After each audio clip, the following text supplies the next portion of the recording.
اکثر ہمارے دماغ میں یہ خیال آتا ہے کہ جو نصیب میں نہیں اللہ کیوں اس کی خواہش دل میں ڈالتا ہے۔ کبھی کبھی اللہ تعالیٰ ہمارا دل ایسی خواہشات میں لگا دیتا ہے جن کا ملنا ہمارے نصیب میں نہیں لکھا ہوتا۔ کیوں؟ جب نصیب میں لکھا ہوا نہیں ہوتا تو دل ایسی خواہشات میں کیوں لگا دیتا ہے؟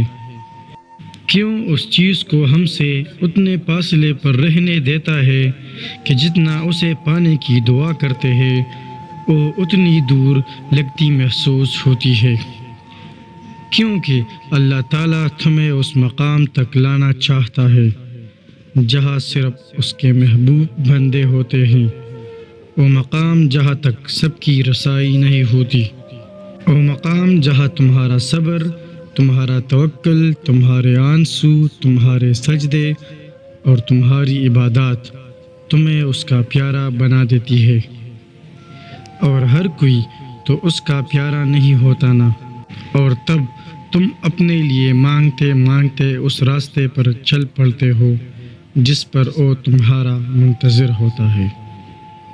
تم نے دعا مانگی، تمہیں لگ رہا ہے قبول ہوگی یا نہیں، مگر کبھی کبھی اللہ تعالیٰ تمہاری نہ سن کر تمہیں تکلیف میں ڈالتا ہی اسی لیے ہے کہ کبھی کبھی ہم انسان اسی دیری کی مصلحت کو نہیں سمجھ پاتے اور کہتے ہیں کہ اللہ تعالیٰ کی طرف سے جواب نہیں آیا۔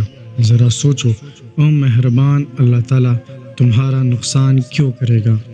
وہ کسی کا نقصان نہیں کرتا۔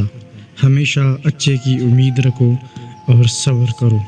جزاک اللہ۔